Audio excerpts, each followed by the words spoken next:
Welcome to this edition of Collaboration Beyond the Buzzword. This is a video series of interviews with pioneers who have built new collaborative approaches to changing the world. My name is Withrup Carty and I'm the host. And I'm really excited to have with us today Roshan Paul, who, among many other things, has founded together with his co-founder, Ilaina Rabbat, the Amani Institute. And following that, the two of them have collaborated on a wonderful new book, The New Reason to Work, How to Build a Career That Will Change the World. And it's a wonderful book that really is practical and helpful in helping people who want to enter the change-making, problem-solving space globally to understand how to do that, what kind of mindset you need. And a lot of that centers on collaboration, which is why Roshan and I are talking today.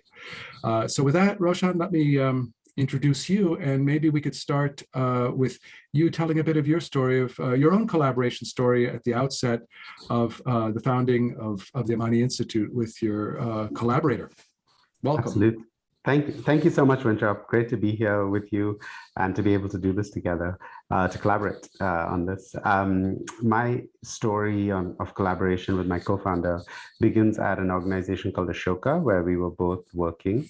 And I was starting to work on an idea to create a new form of education, higher education for people who wanted careers in social impact. And I met Ilaina Rabbat, who was working in another part of the organization. And it was actually, we met to discuss a project that was quite different. It was around social entrepreneurship in conflict zones. But as we started to talk and share ideas, and I shared with her this emerging idea, she jumped on board and was very excited to be part of it. And that's how we started to work together on this. And it's really interesting because I'm from India, grew up there. She grew up in Argentina. We were both living and working in Washington, D.C., and decided to start an organization together in Africa, of all places. So it's this funny kind of global collaboration that we had between us. That's wonderful. Yeah, it's you're practicing what you're preaching. And perhaps you could briefly describe the Amani Institute and why you created it. Absolutely. So the Amani Institute is an organization that is dedicated to supporting the next generation of leaders in social impact. We created it because we saw that more and more people around the world were hungry to do work that makes a difference. They wanted to spend their career not just making a living or not just getting rich, but giving back to society, making a difference in the world. But there was no good way for them to learn how to do so. The traditional education, higher education, master's programs at universities were very academic, very theoretical, and they weren't what employers in social impact were really looking for. And so we felt that there was the opportunity, because we had dedicated our careers to social impact from a very young age, that there was a possibility for us to show other people based on our learnings how to go about doing so. So we started Amani Institute to essentially answer that question: is how do you build a meaningful career in social impact anywhere in the world? And it's, we launched in 2013 with a master's equivalent type of fellowship program, and it's just grown since then. And we do now a lot of consulting to organizations to help them build out their teams, to build skills in their stakeholder groups, whether it's their grantees, whether it's their staff, whether it's their fellows, students, you name it. One of the many things that I admire is the interdisciplinarity and the fact that you really emphasize experiential learning. And in that sense, you're really breaking from the classic higher education vertically organized, disciplined, departmental, siloed approach. And so it seems to me, or I know, that your students are learning by doing, and irrespective of their own backgrounds and their own disciplines, and then really applying it. And that's really part of your kind of crossing boundaries philosophy, right? Absolutely. As you said, universities have these vertical departments or disciplines, and we think that there's a space for that.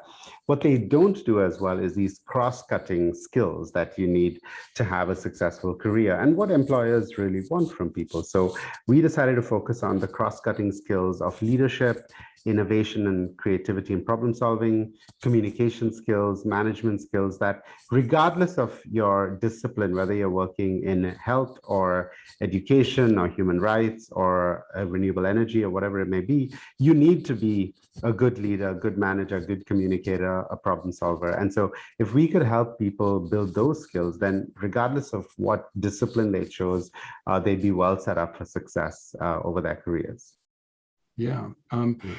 Well, let's switch a little bit over to talking about another thing you talk about in the book is career opportunities for people working with intermediaries or support organizations, backbone type work with network ecosystems, et cetera. And both you and I have been part of those. So maybe you could talk a little bit about that, because that's really what supports collaboration, right? How do you prepare somebody for those kinds of careers in, for example, in Amani? And then what are the kinds of opportunities that people could seek? And what are kind of the skills you need to be able to do that? Yeah, absolutely. So just to set the stage a little bit, I think when most people think about social impact work, they probably think of your local nonprofit organization or a big NGO like the Red Cross or Save the Children, Greenpeace, and things like that. In recent times, they might think of microfinance institutions, they might think of corporate social impact, and so on. I think most people are unaware of the growing number of organizations that we call intermediaries, and these are organizations that themselves don't work directly with disadvantaged populations, but work to support the organizations working with disadvantaged populations. So it's the kind of capacity building arm of the social impact sector. It's played a big role in professionalizing the space, and vice versa. I think as the space has become more professionalized, that over the last 20 or 30 years, there's been more room for intermediary organizations. And when I say intermediary organizations, I mean things like training and capacity building organizations like Amani Institute. I mean social entrepreneurship support organizations like Ashoka, Skoll. I mean like every major consulting firm now has a social impact practice, whether it's Boston Consulting Group or Deloitte or McKinsey and so on. I mean, research organizations that exist simply to do research or do measurement and monitoring and evaluation of our other organizations' impact.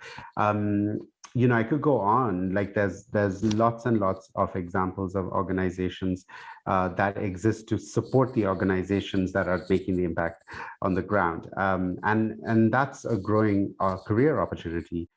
I really appreciate how in the book you emphasize and point out that introverts are perfectly capable of being good networkers, and of course we know that and there have been a number of books on this subject that introverts are often, especially I think now that we're both in the United States and American culture, that extroversion is so overvalued. And anyway, you could talk maybe a bit about advice for people who are introverts and the whole process of networking, which is you have a whole chapter on networking. So maybe we could use that as a lead-in for you to talk a bit about networking. Absolutely. I think networking is really important because we don't get anything done alone, right? No individual and perhaps even no single organization is going to make a system-wide change in something. So for a problem.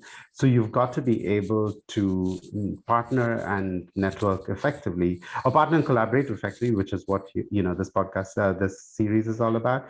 And key to effective collaboration, I think, is good networking. And at the core of networking, I think, is relationships building, right? Which is, I think, at the core of collaboration as well. Unfortunately, a lot of people look at networking as this kind of transactional, inauthentic, anxiety-inducing experience, right? I know I do. Yeah, there's nothing I detest more than a cocktail happy hour, you know. We wanted to see if we could demystify networking for people, right? So that it's not that prevailing sense of what people think about, but that there are other ways to network as well. And we talk about, you know, rather than cocktails, focus on coffees, for instance. So you could build your network one-on-one with lots of different people over time. We also talk about, rather than the transactional element, you know, of like, what can I get from you in this conversation? You can also make it very much about what can I give to you in this conversation, right? In this relationship, and see it as a relationship over time, and not a one-off, you know, zero-sum game. So I think, you know, when and always be yourself, being authentic, being who you are. When you start to approach networking in that way, is that you're looking to build a relationship, perhaps even make a friend, then it it removes the anxiety, I think, from that process, and it makes it easier, more palatable to introverts, and you know, and if you are going to those cocktail events, which none of us have gone to in 2 years, but maybe one day we'll start to go back to them. If you are going to them, I think, even, you know, and this is something I have to remind myself too from time to time, but it's okay if you have one good conversation with one person that was meaningful and enjoyable, then feeling like you got to meet 50% of the room and give your business card out to all of these people, and so on. So giving yourself the permission to network slowly but deeply, as opposed to networking, you know, quickly but widely, I think is a good approach for the introverts amongst us. Depth, not breadth. And I wish I'd read that chapter 20 years ago. It would have saved me a lot of agony, I can tell you. I'm sorry to hear that. Well, hopefully the next 20 years. Yeah. No, you're absolutely right. And on that exact point, and then the importance of relationships, of human relationships. Maybe also, and talking a bit about with this relationship building and networking, and collaboration, about power dynamics. And I think what was one of the many wonderful things about the Amani Institute was that you were very purposeful in establishing it in the global South, right? So in Kenya, Brazil, India. And we all know that across, you know, whether it's gender, race, global South, global North, there are these power dynamics, funder, grantee. What are your thoughts on you know, networking and collaboration when it comes to, especially advice for people who might be on the kind of the disadvantaged side of those equations as we know them? In terms of, you know, what might make it different with regard to power dynamics, I'm not sure I have like any radically new answers, but I would say that, you know, being able to stand one's ground as, you know, a fully equal partner with a lot to give, a lot to learn, but also a lot to give, and a lot to teach, I think is a good mindset to go into relationships with funders or with, you know, people from a more privileged background than you have, and being willing to, you know, stake your claim, I guess, to being a fully equal person in that room. Of course, it's much easier said than done, because we do need the funding sometimes, or we do need the partnership, or, you know, or we may just not have that confidence or that background. It's easier said than done, for sure. But I think that's the way to approach it. Now reflecting a bit more on collaboration itself, and based on your experience with students and institutionally, between institutions, let's just say, what are your key takeaways regarding collaboration? The skills you need, the lessons you've learned? Thanks. So I think I would say there are three things that that come to mind immediately. The first and perhaps the most obvious is around mutual outcomes that both organizations or all participating organizations in that collaboration are seeking is a similar set of outcomes or the same set of outcomes, so everyone knows what the goal they're striving for is. So that's perhaps very obvious, but like kind of important as the first step. I think the second step is a kind of personal level of trust between the individuals themselves that are involved. So beyond organizationally, like let's say, we ran, for instance, a conference series in India around what we call demystifying social impact careers. So the idea was, most people around the world, and particularly in India, think of social change careers as, the province of the NGO world, right? And that's it. And today, the field and the set of options is so much vaster than that. And so we wanted to give the sort of Indian public an opportunity to understand, what it could be like, much more than what they think. And we partnered, we are a training organization. We partnered with two other organizations based in another part of the country, where one ran a consulting fellowship program that brought in sort of top-level consulting talent and staffed them on government projects.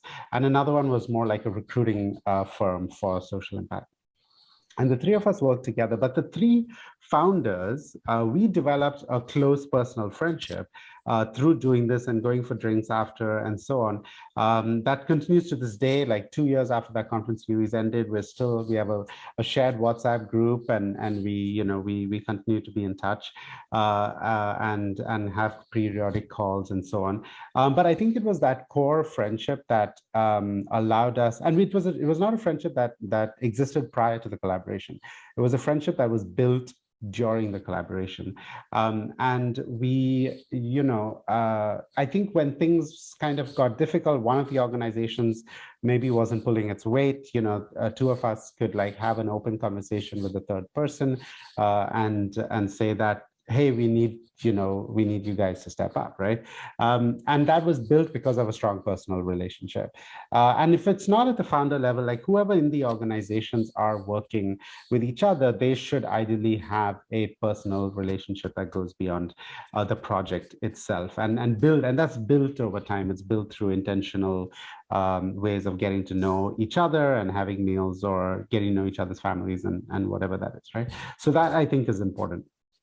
And then the third thing, and this is probably, I think, the most important thing for effective collaboration, is that the organizations need to be pursuing the same goals, but with completely different methods, right? So that competition doesn't come into the picture, right? So as I said, with this collaboration, that we did, we do training. One organization does recruiting, the other organization does consulting.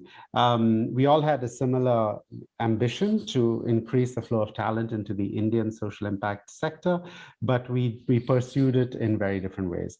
This is something that, like, through 20 years in social entrepreneurship, I have seen over and over again, is that collaboration works best when the organizations come at it from, completely, they're not competitive in any way. And I think this is something that sometimes supporters and funders misunderstand about this, right? Like oftentimes funders will say, hey, these two training organizations should work together because they're both doing training, or these two solar energy companies should work together because they're both doing solar technology. And I think that actually doesn't work. So, one thing that happened, we had a funder for this conference series and we wanted to scale it up. And this funder is a very well-known foundation that, everyone listening to this knows of them, knows them. They said that, we are happy to continue doing this, but we want you to add another organization to this. And that organization turned out to be our biggest competitor in India. And it was like, I don't think either one of us would want to collaborate on this particular project in a way because we both do the exact same thing, and we didn't necessarily want to share. I'm sure we wouldn't want to share each other's curriculums or pedagogies with each other, and so on. And it's just and we're all social businesses here in a way, so we're not all grant funded. So there's a business, we're competing in some ways for the same market, and so on. So I think that sometimes funders get it wrong when they say just because two organizations are doing this approaching a problem in the same way, that means they should work together. And I don't think that that's the answer. But I think the answer comes best when two organizations doing different things have a mutual interest in the same goal, right? And it could be as diverse as let's say there's a literacy organization and a solar lamps organization, right? And they could both work together so that the solar lamp organization is able to provide electricity so that kids in poor communities can read at night and improve their literacy, right? And that could be a very effective collaboration because they both access different markets or get to extend their impact through that collaboration, but they're completely different entities, right? So I think that third thing about complementary but not the same skill sets and methodologies is really important. Oh, I love that description. You really, it evokes for me this image of a three-legged stool. And if you're missing one of those legs, for example, the trust, you might have three complementary institutions, but there isn't the personal connection or the trust. And so when the going gets rough, it falls apart. Yeah. And then what you were describing with respect to the funder, I think we've all heard those kinds of stories a lot, and that gets to sort of, again, maybe it's a trust factor, and a institution with the resources feels they can call the shot because they've got the resources, but not taking necessarily into account the perspective or the reality of those who would be receiving the funds, right? So exactly. There's that level of collaboration as well. So I really like that story. And do you think often when we're looking at these networks or ecosystems and the relationships that develop within them, and certainly the goal of many of these is to catalyze new collaborations, there's the individuals involved and then there's the institution. And how do you reconcile the two? I mean, for example, let's say your example there, what if one of the three of you had left? Is that, and someone else comes in? There's the human element there. Absolutely. How do you see that sort of the personal, without making things so much centered on individuals either, right? I mean, that's a tension, right? In terms of who we bring with us when we collaborate. Yes, absolutely. I do think that there's a challenge there in terms of the challenge with personal relationships is that they sometimes leave with the person. And I think it's important institutionally one way to do this would be to seed those personal relationships across the institutions, so that multiple people have multiple different types of relationships. And again, the point is to build trust. The point is to get to know each other, so you have a vested interest in doing right by the other organization, or making sure that it's win-win at all times, so that one side isn't feeling taken advantage of, or anything like that, right? So when we build budgets, for instance, that everyone's aware what everyone's getting out of it, and it makes sense, and it feels fair based on who's putting in what types of work and so on. So I think trust is important, and trust is best built through getting beyond the immediate sort of project need and getting to know each other as people. There is a challenge there if one partner leaves or one side leaves. How do you build that to the next level? And we have seen this actually in that same project as well. But I think that if you can try to see that at different levels in the partner organizations, that may give you a better chance. Yeah, for sure. And I guess a piece of advice for the world from what we're saying too is that trust takes time, and that it's not plug and play. Perhaps just thinking in terms of the funder or funders, understanding that you need to create the environment so that these potential collaborators can really build those relationships. Mm-hmm. I often use the euphemism of kind of from dating to marriage, or That's right. Yeah. it really just takes time. It's human relationships. And that's what I hear you saying as well. Yeah. And I think also institutions are run by people and are staffed by people. So regardless, I think institutional collaboration also depends on individual relationships. Absolutely. How about with respect to your book, what core skill sets enable what you're talking about here for collaboration? Sure. Yeah, I think there's one chapter in the book that talks about networking and the key skills of networking, and framing networking not as what can I get from you, but what can I do for you, right? Or how may I help you is the question, and not what's in it for me.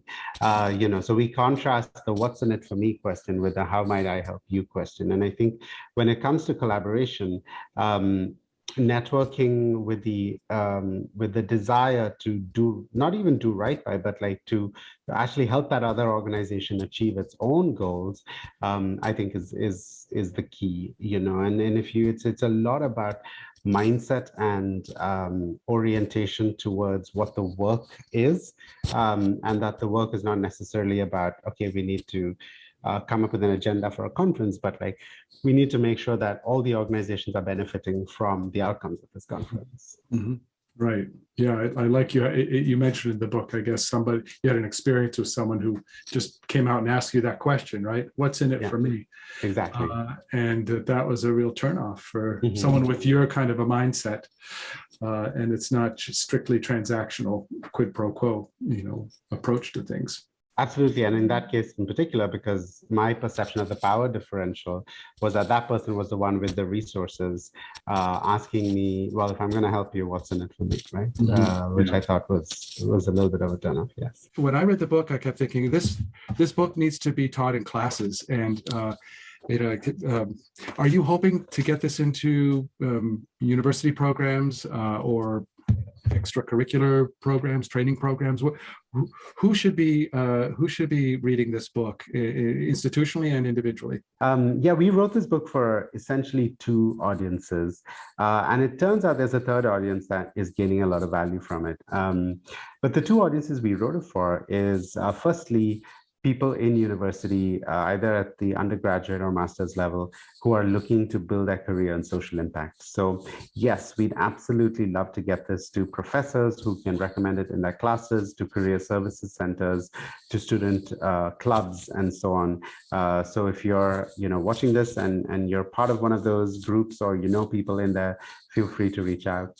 That's the first group of people. The second group of people are people who are considering a career switch. They've been working for a certain amount of time, they're disillusioned with what they're doing, and they want to make a switch into social impact, or to a career within social impact that is more aligned with their values and passions, and they're not quite sure how to do it.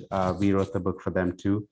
But it turns out there's been a third group of people, and just since, because Ilaina and I have been working in social impact for so long, a lot of our friends and colleagues and networks are in this space. So a lot of people who've been working in social impact for a while have also read the book and said that they gained tremendous value from it. It helped them to rethink certain things. It served as a refresher or a reminder of things that they knew but maybe had forgotten, or weren't applying, and it gave them new ways to think about it and new ways to apply it as well. So even if you've been in the social impact space for several years, the book can be a good reminder of how to reconnect to that part of you that may have been forgotten along the way, or to refresh yourself on certain skills and mindsets that can still add value, and potentially be exposed to some completely new ideas as well.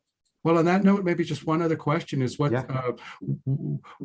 next for you in the world? What are you planning on doing next? I'm sure will be very valuable. Thank you, Winter. I'm joking that I still haven't figured out what I want to do when I grow up. So I'm on a mission to do that. I've spent my entire career in intermediary organizations. So I worked at Ashoka for 10 years, and then I ran my own intermediary, Amani Institute, for 10 years.